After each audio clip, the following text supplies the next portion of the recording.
Hey guys, today I'm going to show you how to have a snowball early games as Grizz. These are my runes for the game. I've been experimenting. You can also go for a sudden impact treasure hunter for a better snowball, but for the most part, you'll be building the same items in most of your games. If you're a snowball, then they're very squishy. You can go moves into collector.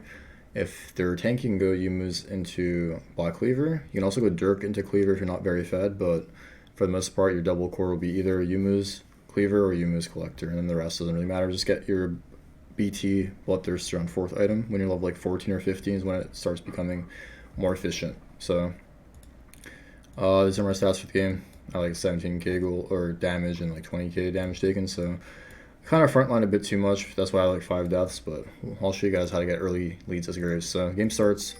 When you're playing Graves, you want to get a level 1 ward up most of your games. If not, if it's hard, then you can just basically run to your Raptors and E over this wall. So if I'm red side, I can do this brush, and blue side this brush. This kind of stops enemy mid laner from getting a free ward out, because if I'm here, right, and I just E over this wall and like their mid doesn't know, they don't get vision of me unless they like their whole team is like in this area, and even then they can't see you. It's just unless they're in this brush already, which is very rare. And most of the time you get like a free ward or like a free chunk denial on the enemy mid laner, like burned or flush, etc. if your teammates aren't in position. Either way, every early game lead counts as great as the champ scales.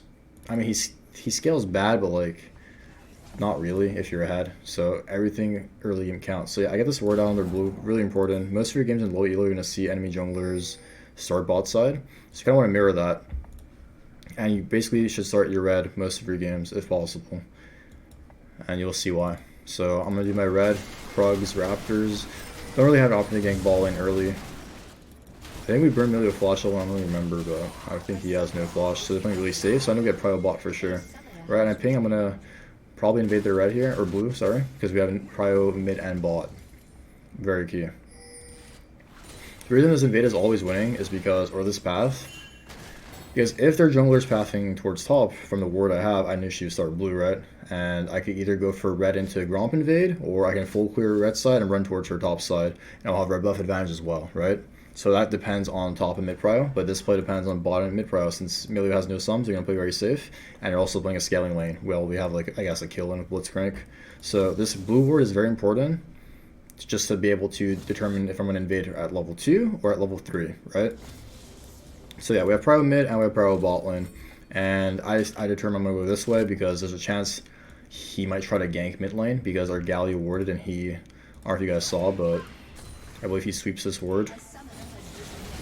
Or I guess he sees the ward. I thought he swept that at first, but I guess he didn't. So sorry about that, I was wrong. But yeah, I catch him in this jungle, and I start trading. I know Cat has no flash when mid laners start pinging him from rotating. He's level 3 to 2. So I flash the Cat, and then for some reason Sejuani egos me here. I dodge her W, and then he just walks in and dies. So this early game is very good for me. He's gonna have eyeball collection, so I'm getting a lot of free AD. And I just do the wolves, and I believe I reset after this because I have enough for a dirk. Oh no, I have boots and double longsword. So yeah, we go top side here because the way their jungler's thinking is, I mean, the way I'm thinking how their jungler's gonna play here is, I know my top side's up, I know his bot side's up, right? So it's kind of weird he went for this grab. I guess he thought I stayed at his blue and took it, but you'll see in a second here. I'm going to tell my top laner ward, and we catch her on a ward here. So I get to free clear my camps while she's not in position, and she's going to walk into my blue buff here and just waste more time. So I tell him to check if the crab's up. I mean, about 17 CS, right, on Sejuani, so we know he took the top river crab.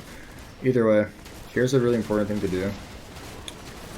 I mean, not really important, but so we know Sejuani's Krogs are going to spawn out at like 415, 420. Right, so she wastes more time ganking top lane. This is how you push your lead as a jungler. We know Sejuani did red, Krugs, Raptors, right? So her second camp are the Krugs. If you start Raptors, it's like 4 or 5, level 1, right? And then Gromp, same as the Krugs. If it's a second camp from blue to Gromp versus red to Krugs. So I'm spamming, I want to go to the Krugs. And I know their top has prio because, you know, Sed just ganked, but this guy's pretty so it's kind of useless. So I tell my top laner, I don't know if I just Krugs, right? I drop a pink ward, Sejuani knows it's coming. And this is what you want to do. The junglers that are very weak early game, and like this is how you snowball your leads, right? I could have in theory path towards my bot side, right? Unless bot is very volatile, but they're already winning. So it's good to get Sejuani even more out of the game, and I actually outsmite her pretty hard, you know, as Grizz with my Q auto on the Krugs, so you can never really outsmite me. That's how you pressure enemy jungler. So I get a lot of gold from that, and I get to chunk him for free as well because he can't contest, right? And now he's 50% HP. He's probably tilted as hell, right? And he's asking for help on his Krugs, but the issue is Sedge has boots, I have boots and double longsword, and I'm up a level, and I have double buffs. Like, he can never fight this. And you're gonna see people are gonna ego like this, right? Honestly, surprisingly enough, I'd say in lower elo they ego less. So I think you get the scamp for free in lower elo, but Grindmaster Korean Challenger game, I guess they contest this. So I'm pinging my Galley like this is illegal, right? He comes into me, I get my Q off during his stun, and he just dies. And then Katarina comes into me, I dodge Milio spells, dies again. And here I'm gonna auto EQ, I believe, and kill this guy. Actually, I choked the auto EQ, I don't know why, but we kill him as well. So I'm up 1700 gold at 5 minutes, which is kind of illegal, but you're gonna see this game is very hard for Grizz, but champs are very good into me. I early picked it for my team. What I've been doing recently is just banning Kindred and just blind picking Grizz. I don't think any matchups are bad. Communities and like elites are like kind of snowball if you just run MR runes and just like level 2 invade the elites and just scale versus Nilly. And here I gang bottom. Really very key here. I mention this to my clients all the time. Look at my gold, right? I have 3,000 gold spent, basically 2,700, right? I'm level 5 fresh. Why would I farm a camp here? The only camp I'm waiting to farm is my red buff or just start dragon. The issue is enemy bot lane is trying to crouch this wave in, which is, I mean, you should always look at your ways out of your base, right? And yeah, farming Krugs here is like, why would I farm Krugs over 600 gold? I get nothing out of it. I also leave base with like less HP on Grizz so I can farm off, you know, at camps, because most of the time there won't be free plays. But yeah, my bot lane's winning. They're 3-0 on Zeri. I believe Zeri kills this guy, and we chunk this guy. And I start, like, look at my auto attack damage. These runes feel really nice, by the way. I think Sudden Impact is very underrated. Auto EQ here, that combo is very good to master. Yeah, I mean, the game is surprisingly they don't have FF15. It's like a 19-minute game, but this is one of the tricks I invented in Season 6. You take their camp spot side and you just wait bottom. I'm like spamming my Blitzcrank. He knows what to do. Like, these players, they'll listen to you, right? Like, we just wait here for Milio. No, he has no flash. Auto Q. Dead. You can do this a lot in your game. So like during that tempo of like enemy laners dying and walking back to lane, you can like either take crab or take like a blue buff or drop a ward or take romp, etc. and just wait for them to come back to lane. It's easier to do top lane because top laners are brain dead, but bot laners also more brain dead. So like they will walk up and die no matter what and never like use their abilities to check. I'm just pressuring Sedge in our jungle. You're gonna see I'm gonna start dying a lot this game. And it's a pretty short game, but we'll skip forward. Here I do 2 camps for my level 6, right? We don't do Krugs. Why? Because why would we do Krugs? We're already sitting on 1,500 gold. But this is the kind of game where like where you're so fed, you can stay on the map. Because Dragon's up, right? I want to get the Dragon. If they overextend ball, I can kill them again. Take a Dragon here.